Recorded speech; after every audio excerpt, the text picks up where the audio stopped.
The Boston Celtics are headed for an offseason of change. After making the finals last year, they have certainly disappointed in this postseason, losing to Miami in the Eastern Conference Finals, and I definitely think we've got some big changes coming for the Celtics. Now, first and foremost, the biggest thing in terms of the Celtics offseason, what they're going to do moving forward, revolves around Jaylen Brown, because throughout the entirety of the season, we've been getting some rumors about the fact that maybe he's not super happy as a Celtic, where he's been in trade rumors for years. They reportedly put him on the table in exchange for Kevin Durant this past offseason, and ever since that moment, ever since that report came out where they had to smooth things over with Jaylen Brown, they had to go talk to him, they had to say, hey, you're our guy moving forward, don't worry about it. Ever since that moment, things have been a little bit weird with him. And the assumption was that if he made All-NBA this year, that they would be able to sign him to the big Supermax contract, they would re-sign him and it wouldn't be an issue. He did make All-NBA. I would expect them to offer as well as him accept the Supermax contract, but that doesn't mean that Jaylen Brown will continue to be in Boston long term. And you could look at this from two different perspectives. You could look at it from we would rather him not be here if he's just going to be unhappy and maybe not perform that well. We'd rather get ahead of that, move him to a team like Portland that wants to trade multiple assets to try and build around Damian Lillard, trade him to a team like Houston that maybe wants to start building something a little bit more competent there. You could look at it from that perspective, and you could also look at it from a perspective of, yes, we've had a ton of success with Tatum and Brown together. We've had a great run going all the way back to 17 and 18, but maybe it's time to move on. Maybe just a shake up in the roster, maybe a different construction is what this group needs. Regardless of Jaylen Brown's happiness, maybe he's the guy to move, and the contract situation just makes it that much more complicated, because the way that the CBA is going to work over the next couple of seasons, if Boston commits to Jaylen Brown and they re-sign him to the huge deal, they've got Tatum, they've got Brown, and it's going to be really difficult to build out the rest of the roster around them. These last couple of seasons were their best chances to try and really do something in the postseason, whether it be last year with some of the younger guys still on smaller contracts, or this year bringing in someone like Malcolm Brogdon. Moving forward, like Al Horford's not going to get any better.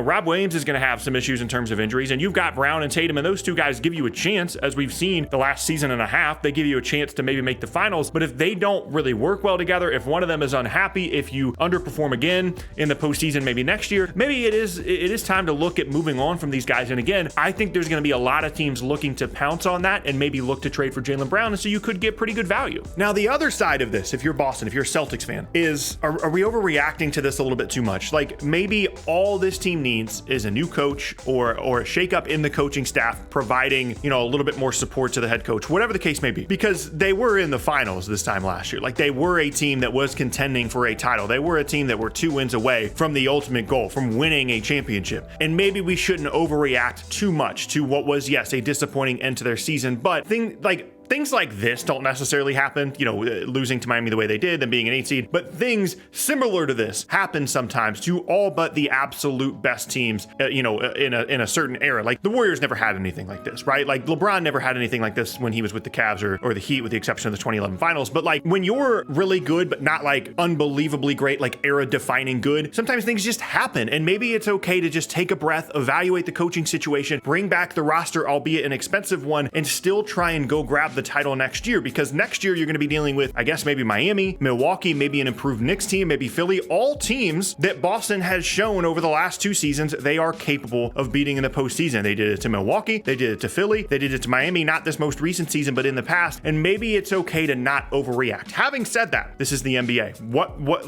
the one theme is constantly within the league is things change. We react when things don't go well, and even if you make the conference finals the year after making the finals, and on paper, that seems like an acceptable outcome, the optics of this, the way this team has looked, the way that they've kind of given up, the way that maybe the coaching situation doesn't look fantastic, everything that they've dealt with since losing the finals last year points me in a direction of thinking that they are going to make some drastic changes. And it might not be the Jaylen Brown thing. I think that's the first thing they're going to evaluate, whether he's worth as much money as he's going to be eligible for on a Supermax, whether he's happy there, whether him and Tatum work super well together now moving forward as they both kind of try and be the alpha guy. I think they're going to evaluate that first and foremost, but I think other things are going to come up for evaluation as well. Whether Marcus Smart is going to be on the team long term, whether they can maybe get some value out of someone like Rob Williams. Maybe they need to look at, the Grant Williams situation. He's a free agent. He's someone they're going to have to deal with his future contract. There's a lot more questions here in Boston than I think anyone would have thought that they had. And at this point, the only thing that I feel I can say for certain about Boston's roster next year is that Jason Tatum's going to be on it. That's pretty much it. I could see a scenario where Jaylen Brown's gone. I could see a scenario where Marcus Smart, or Rob Williams, those guys are gone. gone, there certainly could be a significant shakeup. But the other thing that I would point to here, if you're Boston, apart from the fact that obviously, you know, they made the finals last year and they made the conference finals this year and they've still been a very good team, is at a certain point, you just have a window, right? And Boston tried to capitalize on it with the Derek White trade, sending a future first, with bringing in Malcolm Brogdon by trading away some assets. They tried to capitalize on their window. I think they were right. I think they were correct in assuming that last year and this year, once they got to be really good in the middle of the year last year, that was their window. I think they're correct in that. And I think it's also easy to explain this as just the Ime Udoka thing screwed them up. Like if he came back as coach this year, they are,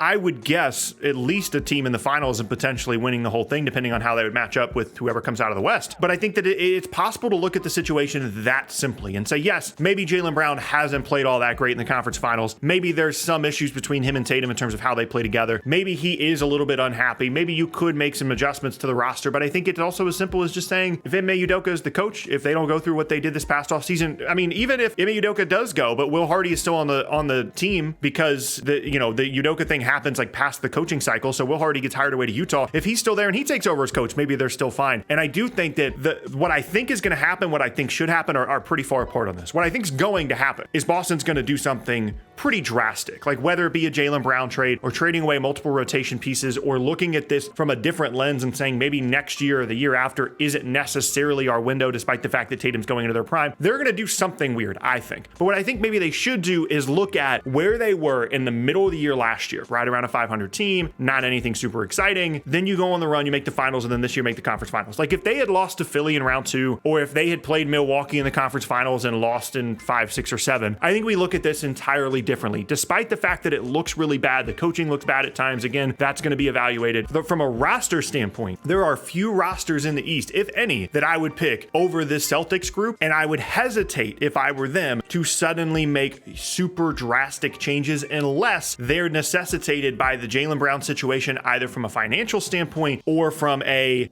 he just doesn't want to be there anymore, wants to go to his own team standpoint. With the exception of those two outcomes, I really would hesitate to start to shake up this roster in a significant way, because a couple of weeks ago, most people thought this was the most complete roster in the entire Eastern Conference, and going into this series against Miami, people thought they were pretty much a shoe-in for the finals. Having said all that, I'm excited for the content. I'm excited to see what Boston ends up doing. I think the Portland thing is super interesting because whatever Portland would trade them doesn't really fit along the Tatum like timeline here. So like if they did, Jaylen Brown to Portland, like let's say they give Jaylen Brown the Supermax, he gets traded to Portland. I'm not sure what the trade rules are on that, but let's just say that's the timeline, right? And you get the 3rd pick, you get Anthony Simons, and you get some other stuff. Like that's cool, that's interesting, like that's good Jaylen Brown value, and I think it's kind of what Portland would like to do. But then do you flip that for another guy that actually does want to be there? Like what's the next move for Boston? Like everything's been built around these two guys from the time that they got there, and it was clear that they were going to be really good and really good together. It's been about keeping them together despite Anthony Davis trade rumors, despite Kawhi Leonard trade rumors, despite Kevin Durant trade rumors. Some of the best players of this era in the league, they've held on to these guys for. And so now are they going to look at this situation and realistically trade away Jaylen Brown for future assets? Because I don't know, because they're not going to trade Jaylen Brown, I don't think, to a team in the East and make them better while